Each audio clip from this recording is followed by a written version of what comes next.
जिम्मेदार नहीं है, ये हमारी स्वयं की उदासीनता जिम्मेदार है। हम बहुत गजब काम कर रहे हैं। दुष्यंत कुमार की एक लाइन है कि धूल चेहरे पे थी और आईना साफ किए जा रहा हूं।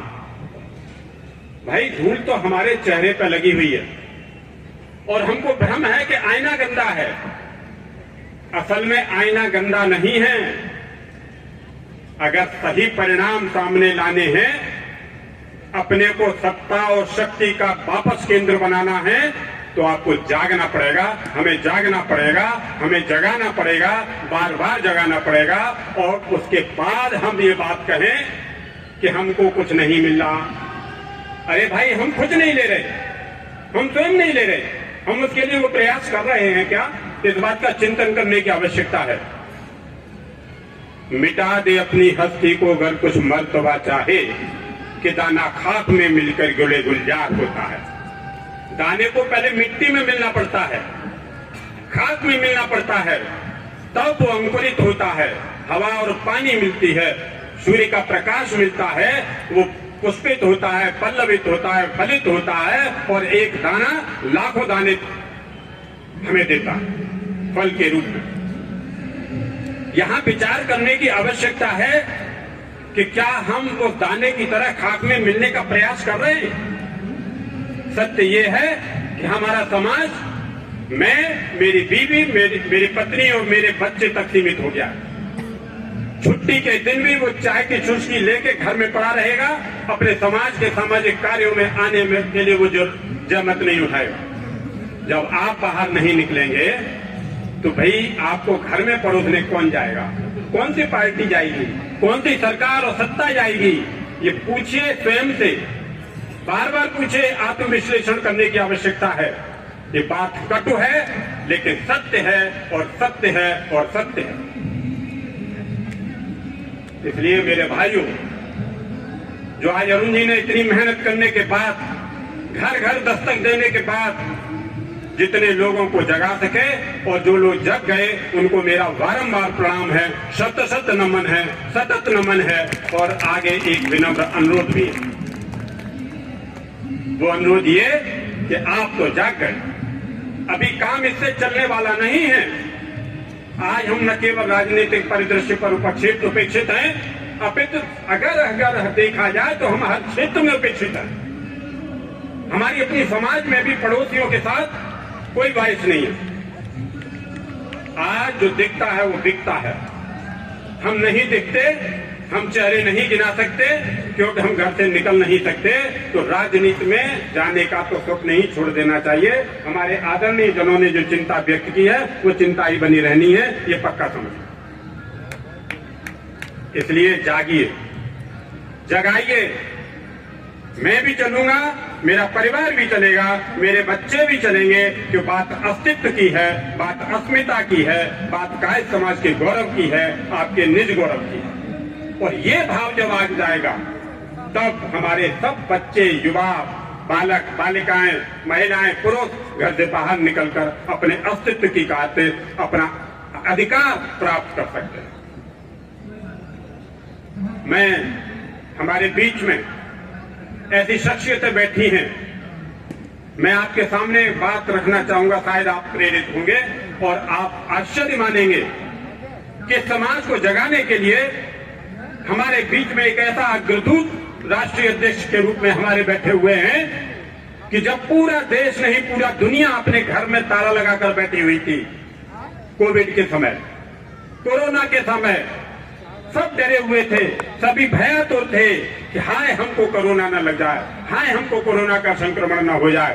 तब इस अखिल भारतीय कायस्थ महासभा के राष्ट्रीय अध्यक्ष और अपनी उम्र के लगभग 72 वर्ष की अवस्था में जन जन को जगाने के लिए उन्होंने उस आपदा को अवसर में बदलने का काम किया। और किसके लिए काम किया? हम आप सब आने वाली पीढ़ियों के लिए, वर्तमान पीढ़ी के लिए। आपको जान के आश्चर्य होगा कि उस विभीषिका के समय मेरे राष्ट्रीय अध्यक्ष पूर्व से लेकर पश्चिम, उत्तर से लेकर दक्षिण तक निरंतर हवाई यात्राएं कर रहे थे,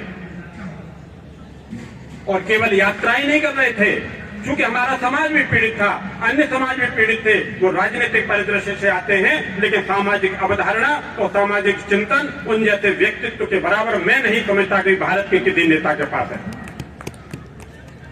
उन्होंने अपने माध्यम से, अपनी टीम के माध्यम से, अपने निजी संसाधनों से कई कई ट्रक खाद्यान्न सामग्री उस समय कोरोना पीड़ितों के लिए भिजवाई। पूरे देश में महासभा के माध्यम से यह प्रयास किया कि कोई भी हमारा कायस्थ भाई अगर पीड़ित है तो उस तक मदद पहुंचनी चाहिए। हमारे प्रदेश के माध्यम से, हमारे राष्ट्र के माध्यम से, हमारे जिला के माध्यम से वो मदद पहुंचनी चाहिए, और ये काम हुआ। और एक पक्ष ये था कि वो ये पक्ष को देख रहे थे, मानवता के पक्ष को, लेकिन दूसरा पक्ष जागाने का काम भी कर रहे थे उस समय। आज जो आप हमारे बीच में पिल्लई जी को देख रहे हैं, कितने लोग जानते हैं कि दक्षिण भारत में मुदालियार समुदाय, पिल्लई समुदाय, सिद्धिकारणम, कर्णम, कारुणीगर, ये समुदाय कायस्थ होता है। अखिल भारतीय कायस्थ महासभा वर्ष 1887 से चलती आ रही है। अखिल भारतीय शब्द भी साथ में जुड़ा हुआ है, लेकिन वो अखिल भारतीय स्वरूप कभी धारण नहीं कर पाई थी। वो अखिल भारतीय स्वरूप माननीय सुबोध कांसाई जी के नेतृत्व में इस महासभा को चरितार्थ होता हुआ दिखा है, मिला है। पूरा दक्षिण, जिसमें तमिलनाडु, केरला, पुडुचेरी, आंध्रा, इधर पूरा, इसके अलावा पश्चिम में जो हमारा चंद्रसेनी कायस्थ प्रभु समुदाय है, वो पूरा का पूरा समुदाय माननीय अध्यक्ष जी ने अखिल भारतीय कायस्थ महासभा से जुड़ा। पश्चिम आप चलिए पूर्व में दास, घोष, गोद, बतू, दत्ता, रे, डे, मित्रा, कितने लोग जानते हैं कायस्थ होते हैं। ये पूरे के पूरे समुदाय अखिल भारतीय कायस्थ महासभा से जुड़े। उड़ीसा का मोहंती, पटनायक, ये सब समुदाय जुड़ा। असम का बरुआ समुदाय का अखिल भारतीय कायस्थ महासभा से जुड़ा। और चूंकि उत्तर भारत में तो हम थे ही केवल इतने, जो हमारे 12 उपनाम लिए जाते हैं, हम उस तक ही अखिल भारतीय कायस्थ महासभा को जोड़ के देखते थे। लेकिन असली राष्ट्रीय स्वरूप अगर इस महासभा को मिला अखिल भारतीय स्वरूप, तो हमारे राष्ट्रीय अध्यक्ष जी की अहिर्निश सेवा निरंतर लगातार उस समय को उन्होंने सदुपयोग किया, क्योंकि लोग घरों में थे, गए जगह जगह जाके यात्राएं कर करके उन्होंने एक एक व्यक्ति को जोड़ने का काम किया। आज इस अखिल भारतीय कायस्थ महासभा के माध्यम से उनका उद्घोष है, और अपने समाज से एक अपेक्षा भी है। सभी जानते हैं वो भारत सरकार में 3-3, 4-4 बार केंद्रीय मंत्री रहे हैं। उनकी अब कोई अपेक्षा नहीं, उन्हें अब कोई पद, प्रतिष्ठा, मंच, माला, माइक, उनकी आवश्यकता नहीं रही है। अखिल भारतीय कायस्थ महासभा से उनकी कोई पहचान नहीं स्थापित हो रही है। लेकिन बावजूद इसके हम सबके अनुरोध पर उन्होंने ये जिम्मेदारी, ये अपने समाज को आगे लाने के लिए कुछ कर गुजरने की जिम्मेदारी इस उम्र पर ली है। आप सबसे भी मैं अखिल भारतीय कायस्थ महासभा का राष्ट्रीय महामंत्री, उनका प्रतिनिधि होने के नाते ये विनम्र प्रार्थना करता हूं कि जगिए। ऐसा नेतृत्व दोबारा बहुत मुश्किल है, बहुत मुश्किल है। लोग स्वार्थ के लिए आते हैं, अपने पद प्रतिष्ठा के लिए आते हैं। एक पहला व्यक्ति है, और मैं कह सकता हूं इतिहास में पहला व्यक्ति, आप जोड़िए, घटाइए, तमाम पुराने लोग बैठे, और बहुत मुश्किल है कि भविष्य में कोई ऐसा सूर्य वास्तव में फिर हमें प्रकाशित करने के लिए आएगा।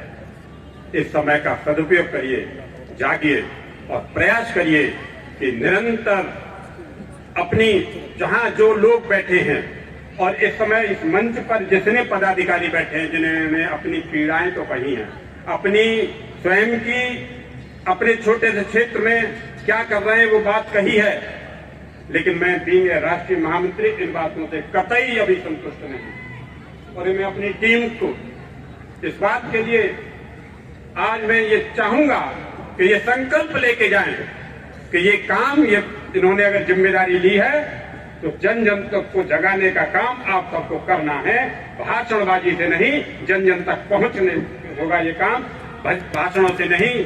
आपको घर घर जाना होगा, गांव गांव शहर शहर जाना होगा, कैंपेन करनी होगी, मीटिंगें करनी होंगी, अधिवेशन करने होंगे और लोगों को जोड़ना होगा। और आने वाले समय युवा शक्ति का है। केवल युवाओं के नाम पर हम युवा पुरुषों की बात करते हैं, युवा महिलाएं क्यों नहीं आती, बच्चियां क्यों नहीं आती?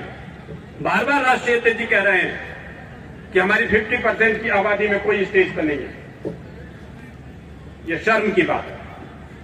हम पूरे समाज की जब बात करते हैं कि महिलाओं को माइनस करके हम किसी समाज की परिकल्पना कर सकते हैं क्या?